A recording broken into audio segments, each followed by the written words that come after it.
vorremmo attrezzare e sistemare per mezzo come magazzino per la protezione civile della nostra sezione e una parte come una sala polifunzionale dove si potranno fare dei corsi di aggiornamento, delle riunioni di istruzione per la protezione civile.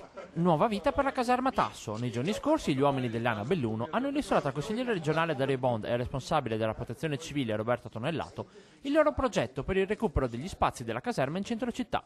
Gli alpini sono già pronti a fare iniziare i lavori, ovviamente in economia e con l'aiuto dei volontari, manca solo il via libera regionale. Si tratta di una vera e propria corsa contro il tempo. L'obiettivo è restituire agli alpini la caserma entro il 20 settembre per la dunata della Brigata Cadore. Per quella data noi vorremmo avere appunto questo stabile messo in funzione per poter ospitare tutta questa gente. Già, perché la dunata di settembre non sarà solo una festa. Le penne nere saranno impegnate sul Vaillant nel 50° anniversario della tragedia, in una grande esercitazione di protezione civile. Fiore all'occhiello del progetto sarà la sala di telecomunicazioni destinata a tutte le sezioni bellunesi della protezione civile ANA e che si affiancherà a quella già operativa in zona aeroporto. Questa idea che è sicuramente importante anche in visione della esercitazione che andremo a fare nel periodo di settembre di quest'anno, ormai anche definita col Dipartimento Nazionale di Protezione Civile, ci permette di avere ulteriori possibilità. Un intervento importante che vedrà l'aiuto fondamentale della Regione. C'è bisogno che la Regione, ma oggi, stasera abbiamo dimostrato, dia un segnale forte, lo abbiamo predisposto durante la legge finanziaria e ne daremo